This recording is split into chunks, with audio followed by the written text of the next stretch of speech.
Super man கதை. வானத்தில் இருந்து விழுந்த ஒரு சிறிய விண்கலம் அமைதியான ஒரு கிராமத்தருகே தரையை தொட்டது. அதில் இருந்த குழந்தையை ஒரு நல்ல மனம் கொண்ட தம்பதியினர் கண்டெடுத்து வளர்த்தார்கள். அந்த குழந்தை சாதாரணமாக வளர்ந்தாலும் அவனுக்குள் அசாதாரண சக்திகள் மறைந்திருந்தன. அவன் பெயர் சூப்பர் மேன்.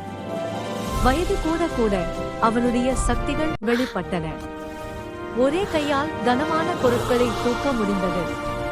கண்களால் தூரத்தை பார்க்க முடிந்தது. அவன் வேகமாக பறந்தான்.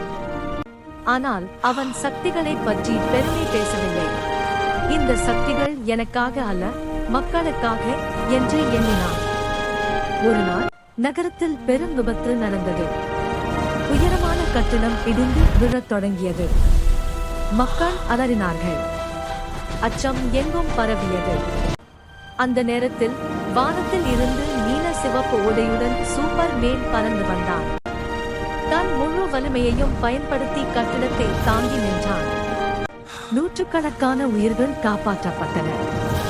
அடுத்தடுத்து தீ விபத்து, வெள்ளம், திருட்டு எல்லாவற்றிலும் சூப்பர் மேன் மக்களுக்கு உதவினான். அவன் முகத்தில் எப்போதும் அமைதியான சிரிப்பு. அவன் சக்தியை விட அவனுடைய கருணையும் நீதியும் அதிகமாக பேசப்பட்டது. மக்கள் அவனை ஹீரோ என்று அழைத்தார்கள். ஆனால் சூப்பர் மேன் சொன்னான், நான் தனியாக ஹீரோ இல்லை.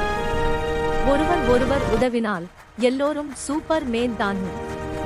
பாடம்: உண்மையான சக்தி உடலில் அல்ல, நல்ல மனதிலும் உதவும் எண்ணத்திலும் இருக்கிறது.